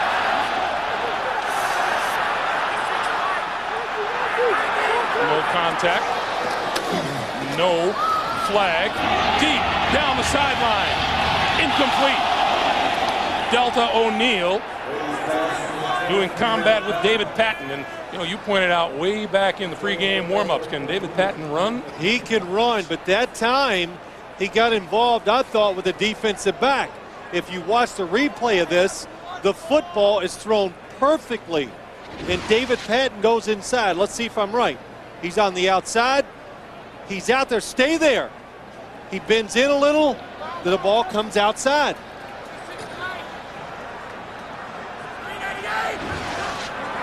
Second and 10. Good coverage by O'Neal, though.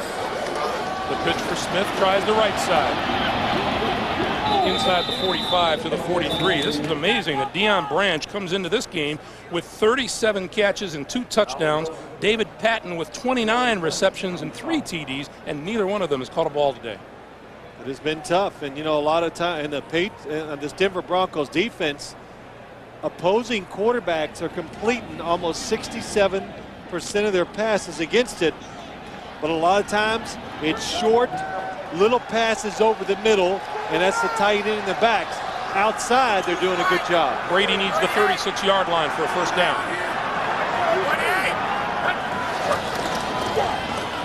Deep drop. Has time, throws over the middle, incomplete, intended for Fourier, the tight end, at the 35-yard line. Boy, you can just tell.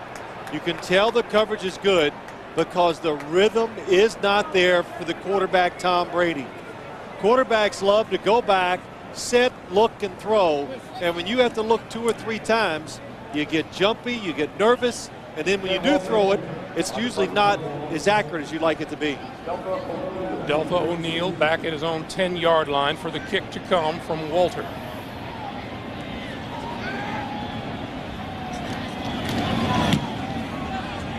This one will sail into the end zone. The touchback means the Broncos will have the ball at their own 20-yard line. Brian Griese, some last-minute words. They've only changed it like 2 snaps the whole game, so you think you could do better, but they're covering receivers very well. Griese to McCaffrey. McCaffrey inside and over the 25 to the 26-yard line before Tabucky Jones makes the tackle. Yes, and Ed McCaffrey, good job. Tabucky Jones, he is a heat-seeking missile. He's big, he's fast, he is like the modern-day strong safety in the National Football League. That's what you look for. And he's plays special teams.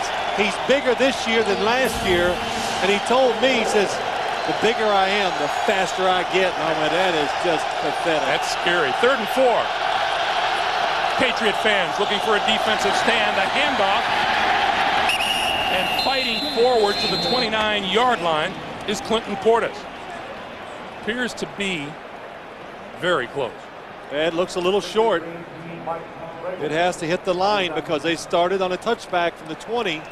And Victor Green, a substitute safety, comes in and makes the tackle to keep them from getting the first down. There's Victor Green, the ex-Jet. They have 3 excellent safeties on this New England defense. Tom Ruin's last punt, his first of the day, was for 22 yards. We are now watching a game how the Patriots played last year. That one's a lot better. This is Deion Branch from the 25, 35, 45, down the sideline, tripped up inside the 40 all the way to the 36-yard line of the Denver Broncos. And Ruin, the punter, is the man who tripped him up. Deion Branch gets running so fast, he can't even make a move on the punter. But a nice fake right there gets him to the outside. Good blocking down the field. And Ruin, I don't even know if he got him. Deion Branch just making the move. Oh, he's going to get credit for the tackle. Yes, he is. He did clip his foot just enough. But again, the Patriots with another chance.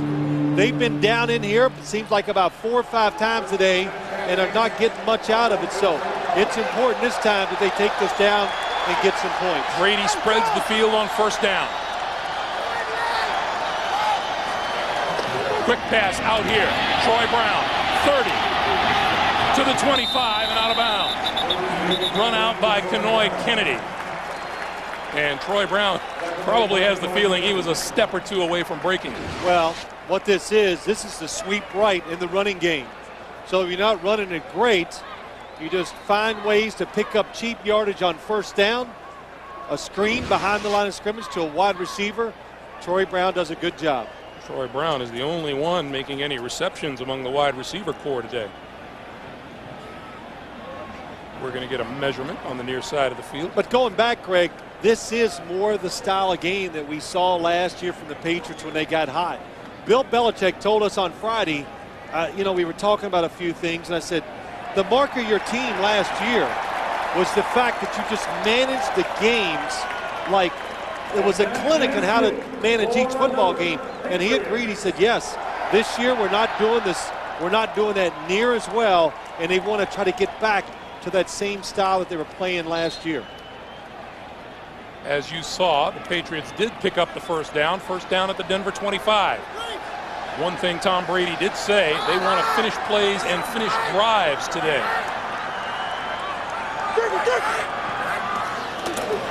Smith picks his way to the 20.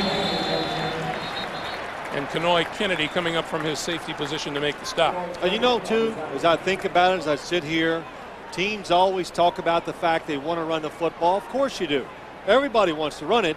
But do you have the patience and the willpower to stay with it? And I will admit today the Patriots are staying with the running game longer than they had so far this whole year. We're in the final minute of the third quarter. You got to wear them down sometimes. Brady over the middle. Troy Brown, 10 to the 7-yard line.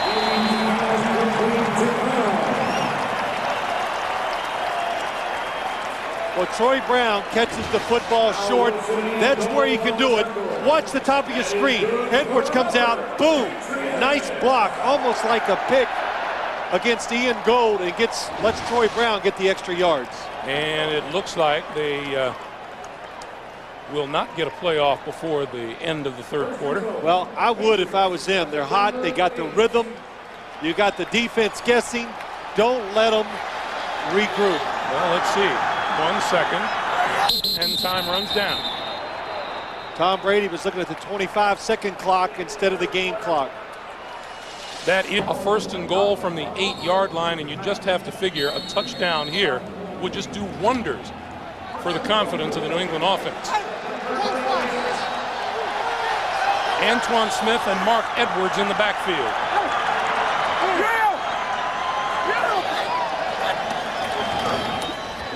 Brady to the end zone, wide open, touchdown, Christian Fourier.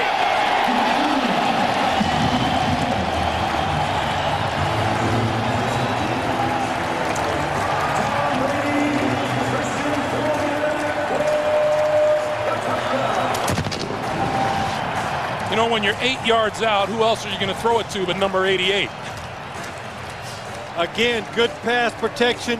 When Tom Brady threw it, I thought it was too far, but I didn't realize he put perfect touch on the football. Oh, the the Broncos get confused in their coverage. Good play design. And the Patriots will now go for the 2-point conversion. They are down 5 on the scoreboard. New England 1 out of 3 in that department this season. And Denver calls timeout.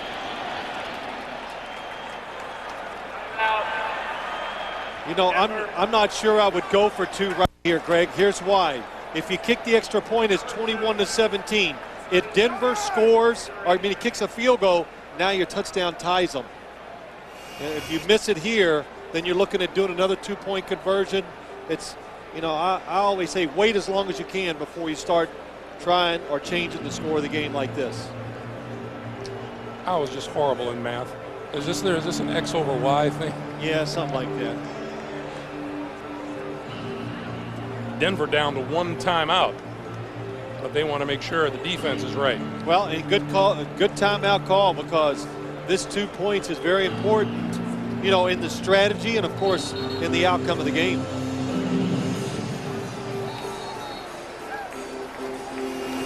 Antoine Smith back onto the field for New England's offense. 2 ex-Michigan quarterbacks doing battle here at Gillette Stadium. Tom Brady and Brian Griese.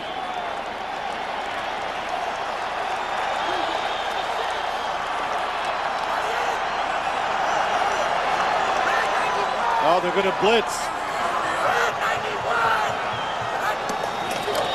Brady, lob to the end zone corner, and it's batted away by Denard Walker.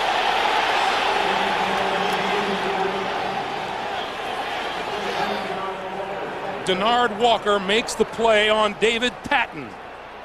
And so the score remains Denver 21, the Patriots 16. Decision to go for 2, it didn't work. His team trails by 5 as New England gets set to kick it away. David Patton was a little too fast when it came to going to the back of the end zone. Needed to delay just a little longer until the ball got closer. Would have helped his chances. Vinatieri's kick, Scotty Montgomery from the 6. 20. Run out of bounds across the 30-yard line by Victor Green.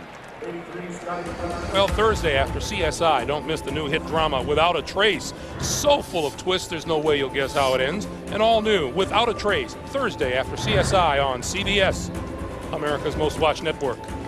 You're having an excellent day with promos. I haven't made one, and it helps that they're all in English. I am burning it up in English. Brian Griese's numbers on the day, first half, second half. You know what? You think back. That's Larry Izzo. Looks like he has a cramp. But you go back, Greg, to talk about the Broncos offense. They come out in the second half. They start marching right down the field. Willie McGinnis sack put them in a tough situation. And since then, they've been out of rhythm and can't make the plays to pick up the first downs. Mike Anderson alone back behind Griese, who will throw. Wide open in the middle of the field, Ed McCaffrey across midfield into New England territory, first down. Now, you remember back in the first half on about a 2nd and 2, they threw almost the same pass to Ed McCaffrey. It's the same play, except this time they gave the New England defense a different formation, a different look, but the same result, Ed McCaffrey wide open.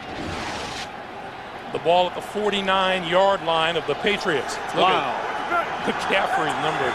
Throw to him 7 completions, 8 for 8.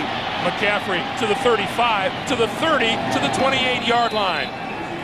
Victor Green again with the stop, but how's that for gaining big yardage in a short amount of time? You know, I got to laugh as I watch Ed McCaffrey catch the ball. And as we talked to Mike Shanahan about him last night, and Mike Shanahan goes, well, before the Kansas City game, it was what's wrong with Shannon Sharp. And then after the game, it's what's wrong with Ed McCaffrey. So I guess after this game, it'll be maybe Rod Smith's turn because he's not getting all the action. I don't know. But that's how you become a good team. A lot of weapons, a lot of different ways to win. And the Broncos have that on offense. Here's Clinton Portis, right side. Inside the 20.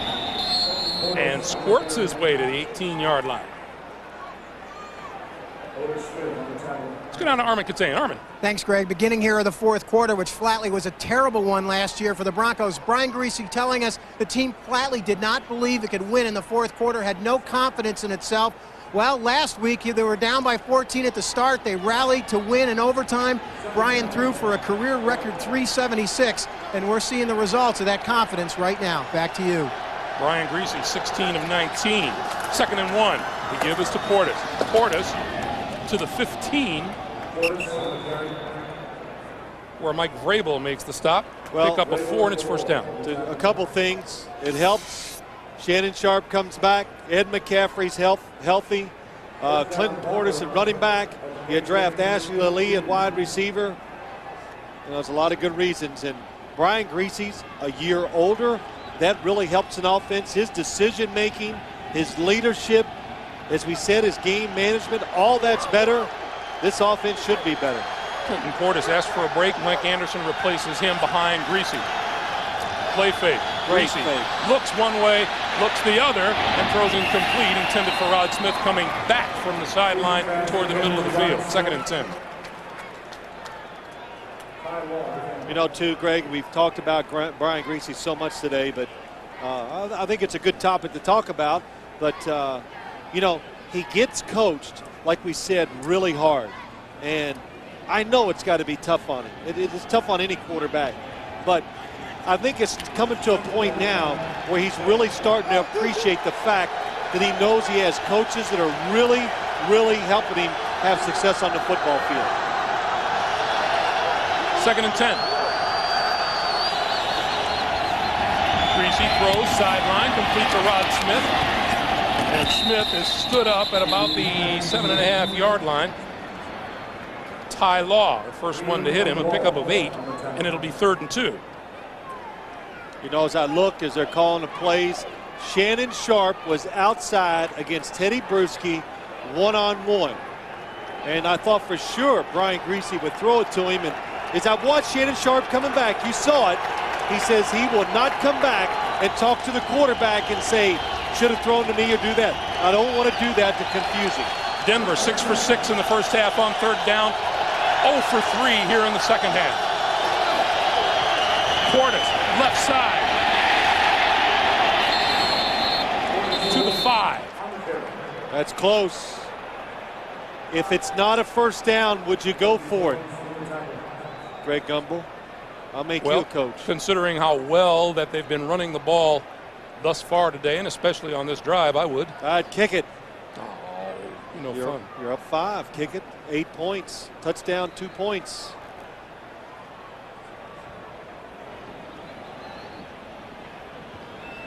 Our director, Larry Cavallina, says he'd punt. No, I think he said he'd bunt. You know, it's baseball, all that stuff going on. Oh, my, right on it. Moot point. 1st and goal. You know, it's interesting. The Broncos, one of the few teams in the league, when it's 3rd and like 2 to 5, that have a pretty good percentage, they'll stick a run in there on you. Almost every team is 100% pass, but they're so good they can run the football in those situations. Mike Anderson to the goal line. Did he get there? No touchdown signal. Yeah, how's that? You get down inside the 5, it's first down. Let's put the big guy in there. Let him, in case we don't block it very well, Mike Anderson can still get us 2 or 3 yards. Good combination along with Clinton Portis. Denver's play selection. Pretty good balance today. 110 rushing yards. Whistles blow.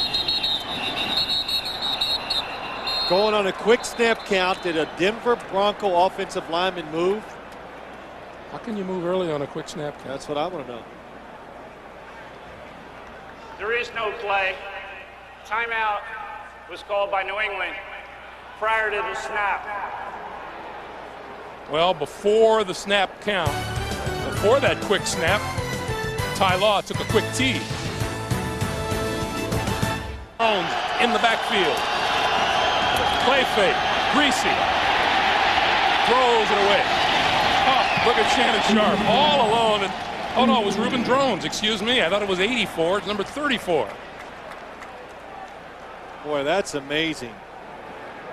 Brian Greasy must have went, yeah, good play call. I'm going to get the touchdown pass. They're inside the 1 or right on the 1, and the Patriots are alert enough to be there to cover. 3rd and goal.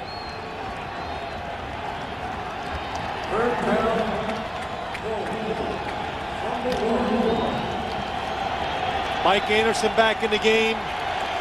You've got to believe they're going to give it to him. Drones in motion. Anderson, left side. Oh, and he's hit at the 2. Teddy Bruschi.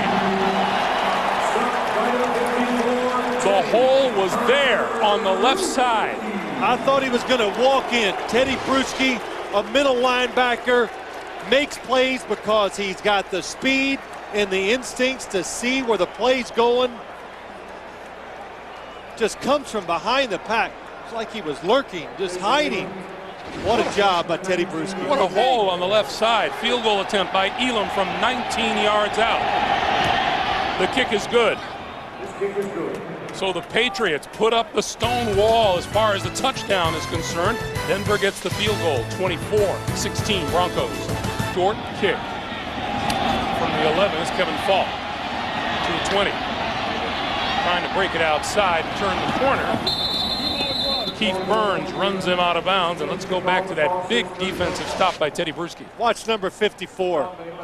This really could have been the game. They score. Teddy Bruschi just sits behind, knows his responsibility is the hole that Mike Anderson sees to the outside. He waits, Anderson commits, then he makes the perfect tackle. Now New England turns to its offense from the 32-yard line. Still plenty of time, just over 9.5 to play. Brady still has it. Throws over the middle, incomplete. Intended for Mark Edwards, and Al Wilson, bandaged right hand and all, makes the stop. I couldn't help but laugh when Al Wilson dislocated the middle finger. I guess a newspaper reporter asked him, he said, are you going to play next week? And the Denver trainer said, you got to be kidding with that question. I'll tell you what, there's guys dislocate their elbows and end up, they bandage it, they play. It's amazing what some of the players, the pain they play with, not the injury, the pain. Brady pass over the middle that dropped by Deion Branch. I tell you what, Greg, the first down play action play the Patriots ran, it was defensed beautifully by the Broncos defense. Almost always when I see that type of play action fake, I saw the routes in the field, always somebody was open, but the Broncos were all over. And now let's revisit what you questioned, that 2-point conversion, because if Denver stays at 24, New England needs a touchdown and a 2-point conversion to tie. Yeah, you got to make two big things. First, you got to score, and then the hard 2-point conversion. 3rd and 10. Brady goes down at the 23. Al Wilson with the sack. Well, you know what happens? You just get lulled to sleep. It's really the first blitz I've seen by this Broncos defense today. Al Wilson, 56, coming from the outside, makes such a quick move. It really catches the offensive line of the Patriots off guard. They can get to Brady. You saw the open receivers, too, down the field. 4 sacks of Tom Brady today by the Denver defense, and all of them coming on 3rd down. Walter's kick. Picked up at the 40 by O'Neal. Penalty markers are down. A couple of them. Face mask. They are celebrating on the Denver sideline.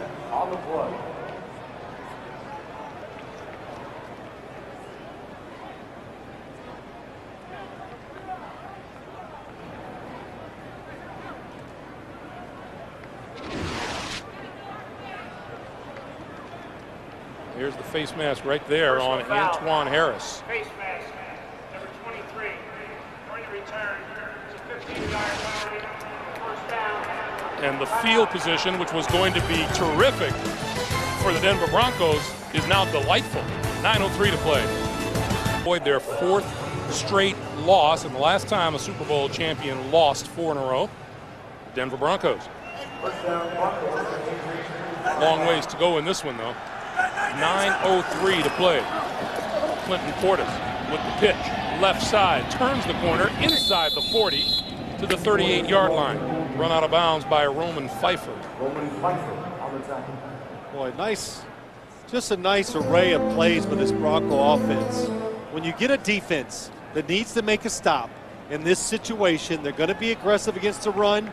So you fake it inside, you go out, the perfect play call. And there's Romeo Crennel, defensive coordinator. 2nd and 2. Not much you can do. There's a rhyme. Your regular Walt Whitman. A rapper. Portis straight ahead for the first down, close to the 30-yard line. 6-yard pickup, and it's a first down. We have not seen this, Greg, you and I. We saw the Broncos week 2 against the 49ers. Tough game, and they just outlasted the San Francisco 49ers that day. They just hung in there and beat them at the end. And today, they have been sharp, really, from start to finish. And offensively, the defense it's been very good. Look at that, over 300 yards on offense. Brian Griese, Clinton Portis, Ed McCaffrey. Everybody has made a play that's really lifted the team. Offensive line. This is Reuben Drones, and number 97, Jarvis Green, the rookie out of LSU, wrapped him up. Well, what you want to do, too, the Patriots, the Broncos, use time, but you want to get down closer to get a field goal to basically win the football game. Right now, you're looking at a 48 or a 49-yard field goal. So the Patriots, you're getting to the point, you got to take a chance on defense. You can't allow extra yards or another first down, or the game would be over probably. Portis and Anderson, and rather Reuben Drones and Portis in the backfield on 2nd and 10. And Portis to about the 27. 4-yard pickup, and Alex Gibbs cheering his offensive lineman on. 102 yards rushing on the day for Clinton Portis. Boy, good day. Hadn't been easy either. He's worked for a lot of them. A lot of hitting, a lot of tough hits. Made a few of them miss, got outside.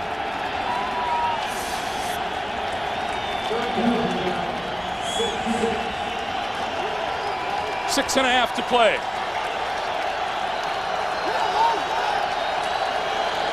Griese gonna go for it all. McCaffrey, it's intercepted. Penalty markers fly. Intercepted in the end zone by Lawyer Malloy. And let's check the flag. I think it's gonna be against Ty Law.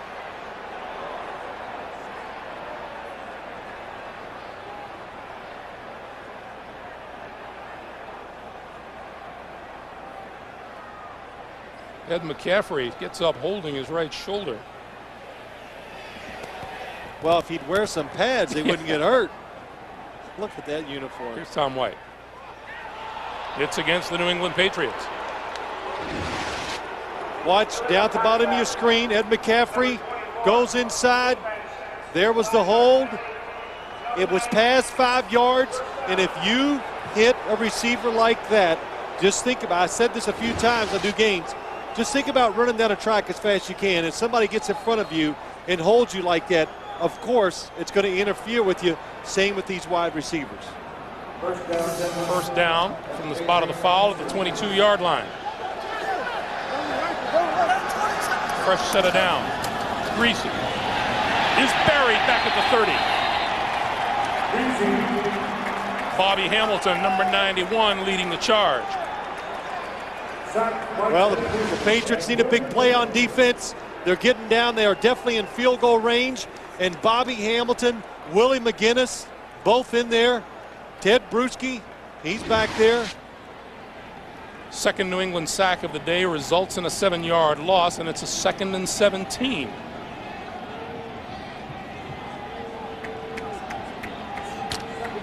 Under 6 minutes to play.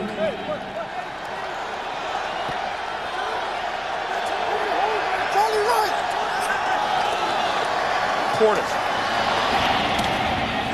That time, the offensive line of the Broncos just moved the Patriots side of the line, just moved him back. 9-yard pickup, 3rd and 8. They did that, and there's one common trait, Greg, we've talked about this many times too, that all Denver Bronco running backs have, is they don't waste a lot of time at the line of scrimmage. And there's the guy. He's the one that taught him. We told Terrell Davis used to tell us that. Coach Gibbs says, I'll give you one move. Anything over that, we got trouble. What do you do to play? We get a timeout on the field.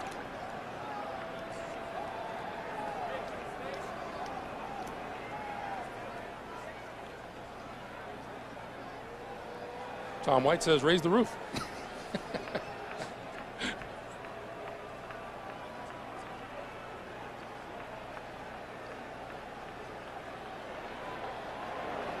Elevator goes all the way to the top. Well, I don't know. Is there a timeout? Is it?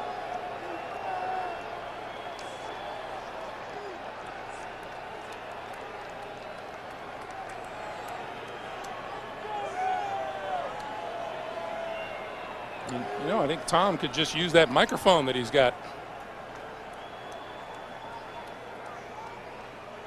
Oh, well. For those of you expecting to see 60 Minutes, you're watching the NFL on CBS, the Denver Broncos and the New England Patriots. Greg Gumbel with Phil Simms and Armin Katsayan. The Broncos lead at 24-16 with 5:15 to play here in the 4th quarter. 60 Minutes will be seen immediately following this game, except in the Mountain and West Coast time zone. 3rd and 8.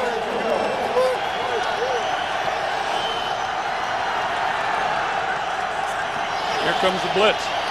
The give is to Portis, and he goes nowhere.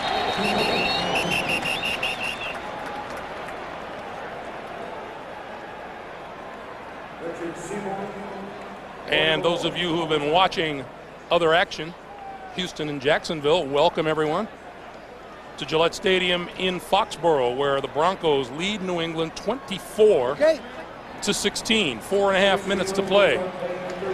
And Jason Elam on a 39-yard field goal attempt. Bad snap, kicked wide. Rowan had to reach back for the snap.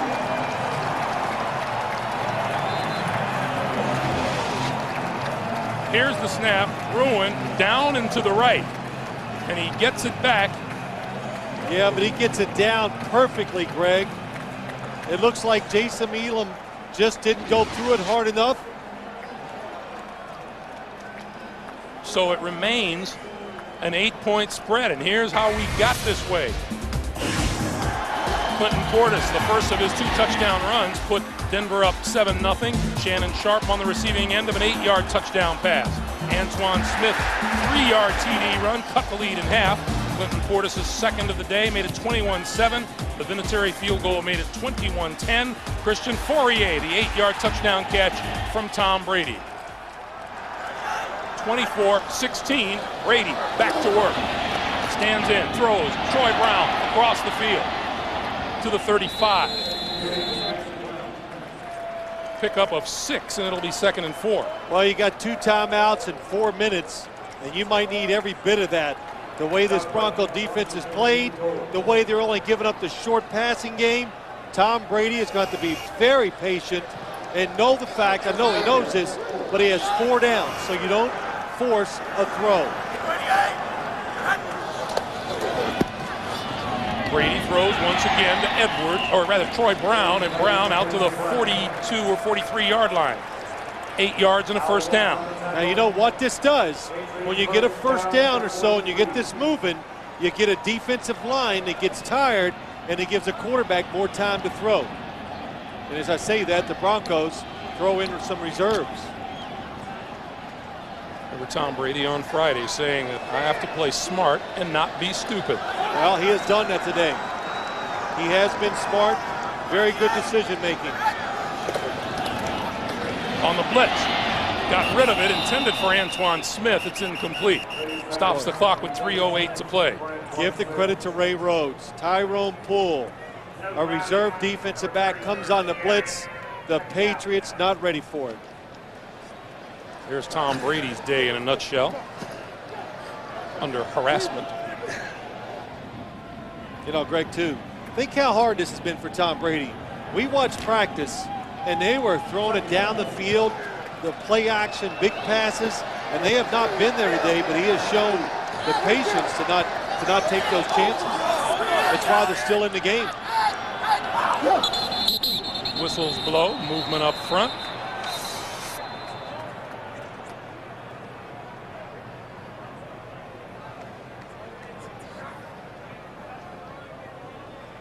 False start.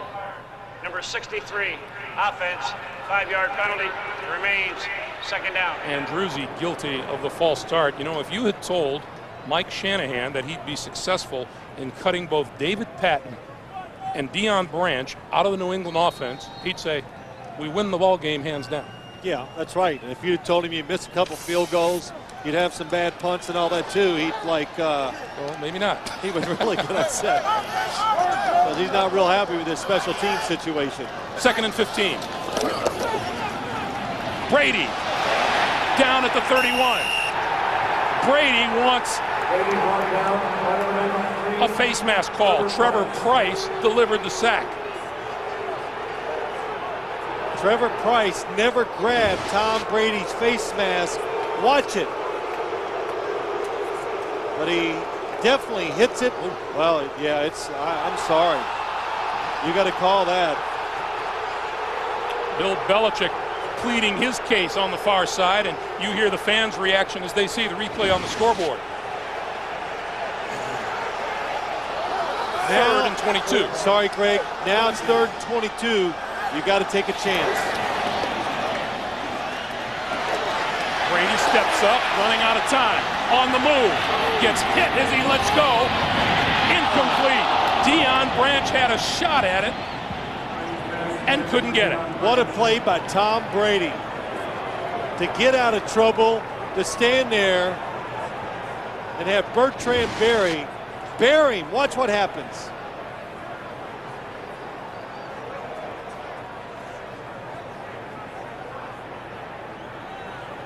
Boy, Deion Branch makes the adjustment to the long throw, just doesn't make the catch.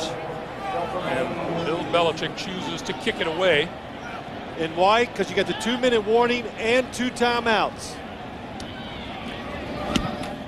Walters, maybe his best kick of the day. O'Neal, fair catch call for it, made at the 25-yard line. Greg, why the Patriots punted? They can stop it twice with timeouts. Then the 2-minute warning. They could get the football back with 2 minutes to go. It's a matter of field position, ideally speaking, for Bill Belichick. Yeah, and then you would have had 4th and really long. The chances of picking that up were less than it would be stopping this 3 plays by the Broncos. Clinton Portis, right side. To the 27. A gain of 2, and it'll be 2nd and 8, and New England uses a timeout to stop the clock at 2:16. And New England has 1 timeout remaining. Entertaining football game. Let's check out what's happening elsewhere with Jim Nantz in New York. Jim. All right, Greg, the Houston Texans trying to get their 2nd win, and just moments ago, 2 minutes and 11 seconds on the clock. Once this one is booted, it's Chris Brown for the Texans, nailing it from 45 yards, and Houston leads it 21-19 at Jacksonville. Let's go back to Greg and Phil. All right, Jim, thank you. 24-16 here at Gillette Stadium with 2:16 to play. Each team with 1 timeout remaining. And Bill Belichick looking down the barrel of a 4-game losing streak. That he is, but you know what? They are losing to the cream of the crop, too, in the National Football League, if they do lose today. San Diego, Miami, Green Bay. On the end around, Rod Smith trying to turn the corner. Oh, and a good job by Rod Smith staying in bounds. Rick Lyle with help from Victor Green. And we come to the 2-minute warning. 2 minutes to play here in Foxborough. Denver, 24-16 lead. Foxborough, the Broncos looking at a 3rd and 8. Do you throw the football here if you're Brian Griese? No, I do not, but they do. Going to throw it down the sideline. It is caught. Ashley Lally, the rookie out of Hawaii.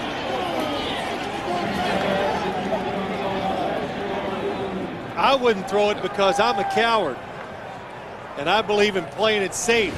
But Mike Shanahan, we talked about it all game long. He's an aggressive play caller. He likes to go for it. You got Ashley Lally, probably the fastest guy in the Denver Broncos, going against Otis Smith. Nobody back there helping him. Brian Griese, another perfect throw. That ends the game for the Denver Broncos. Oh, that sends the inhabitants of Gillette Stadium rising to their feet and heading for the exits. Yes, and I'm glad it's not snowing, or I'd be getting a snowball being thrown my way. That's right. You are special enough to bring some to the stadium. Well, boy, what a throw by Brian Griese, but really that just comes to the play call and the speed of Ashley Lally. That's what gets it done. Congratulations from Eddie McCaffrey, who comes over as Denver uses its 3rd and final timeout with 1:09 to play. You know, look at Brian Griese. What a day he had. The interception was on a bomb. But think about this Denver offense. Griese has a good day. There's Tom Brady. Look what he did today. But you look at Brian Griese has a good day. Clinton Portis plays well. Ashley Lally makes a big play. I'm trying to keep talking, Greg, because so many people are yelling at me up here. I can't even get it out. I don't even know who to listen to. I hear you. The fans, we're about 2 feet away from them. So I'm trying to act like I don't hear them, but it's hard. It is hard. And now Denver will go about the business of killing the clock these last 69 seconds. There you go, Brian. And Brian Griese takes a knee on the snap. But you know what? This is 4 in a row that the Patriots have lost. Hey, it's not the end of the year. It's going to go all the way to the end.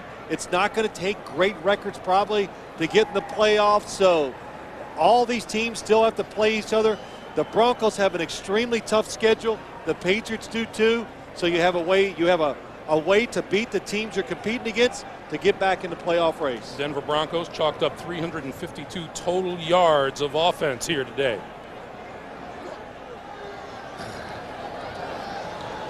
And what a big, big victory it is for the Denver Broncos to come into New England and knock off the defending Super Bowl champs. And Brian Griese says, man, I hope I go into the bye week healthy. He made it through the game because he was looking forward to that, because it has been physically a pretty tough year so far for Brian Griese getting hit. Mike Shanahan's a lot happier than he looks, I guarantee you, as he shakes hands with Bill Belichick. 2 terrific head coaches matching wits here today. The Broncos come out on top. For Phil Simms and Armin Katayan, Greg Gumbel saying so long from Gillette Stadium. Our final score, the Broncos 24, the Patriots 16. We remind you to stay tuned for 60 Minutes, except on the West Coast. Thanks for joining us, everyone. Just a reminder, you've been watching the NFL on CBS.